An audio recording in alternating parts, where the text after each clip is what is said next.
There's a 93-year-old man in Evansville that has been recording and collecting sports broadcasts for 3/4 of a century. But with age catching up with John Miley, he began looking for a home for what may be the largest collection of broadcasts in the world.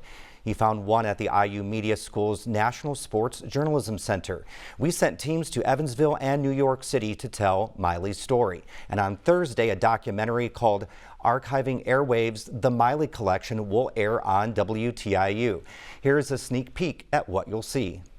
There she goes, right back. But I believe I have the best and most comprehensive sports audio and video collection that has ever been had. 5 seconds left in the third overtime. When I got to NBC and later to HBO, anytime we were doing historical stuff, one of my suggestions was, let me check with John Miley.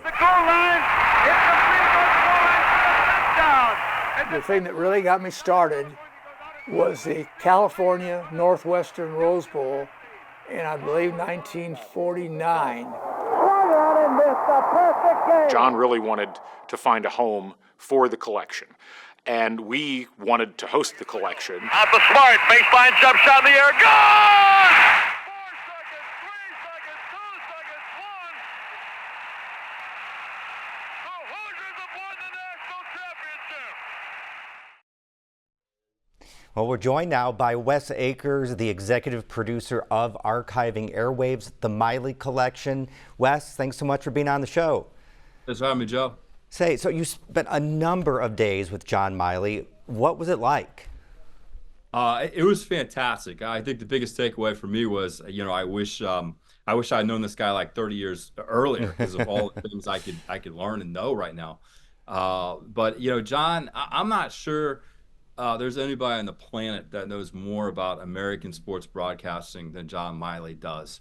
He's gone from being this incredibly gifted and passionate collector of old sports broadcasts to someone who's now more like a curator and a great storyteller of great games and great moments and great sports broadcasters, which a lot of folks, older generations, tell younger generations about these great games and announcers and things.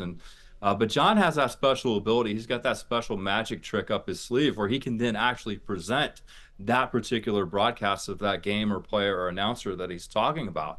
And it just makes it, you're in the moment where you feel like it's alive and it's real and it's now. And it's just an amazing thing that he can do, and his depth of knowledge from having this collection of pretty much every great game that there's ever been it was quite an experience for me.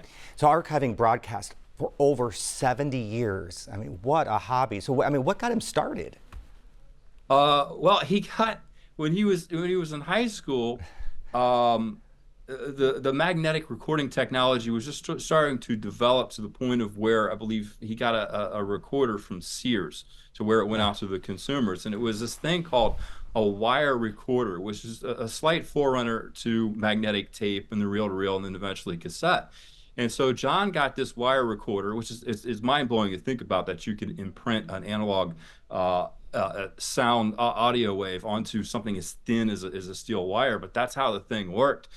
And so John got the idea, there really wasn't any direction in terms of what these could be used for, but John got the idea, is like, hey, I can record sports broadcasts, and then I always have it, and I can play it back, and then I can keep it, forever. So that's how it got started for him, and it became this huge passion. And then he had other friends, around the country eventually that also recorded games for him. And then eventually he would catch up with other collectors around the country, and he would start to acquire their collections as well, to where he's got to the point now where he basically is the guy who has, he's got everything. Well, it sounds like a lot of people in the business know him. Oh, everybody knows him. Yeah. And that's the funny part about this story, is that the broadcasters, radio and television, they never recorded a lot of their great live productions, and a lot of those great live productions were sports productions. So unless you were someone at home with a tape recorder like he was, and you recorded games, you didn't know the networks have it. And so John is like the go-to guy where all of the networks go to, or all of the broadcasters go to, if they want to do a documentary or some sort of historical program in the past. They will go to him because he's got the footage. And it's one of those things, if John doesn't have it, then it probably doesn't exist. Now, how did IU become involved in the archive? Okay, so from what I understand, Galen Clavio, who heads up the sports program there, the great media school that you have there at Indiana, Galen had Bob Costas come in and speak to his students. And Bob and John are really good friends. When Bob started off his career at KMOX, he had some program where he'd play these old historic clips of Cardinal baseball games. And John listened to that program and called him and said, "Hey, Bob, I've got a bunch of stuff you don't have." And so their relationship started there.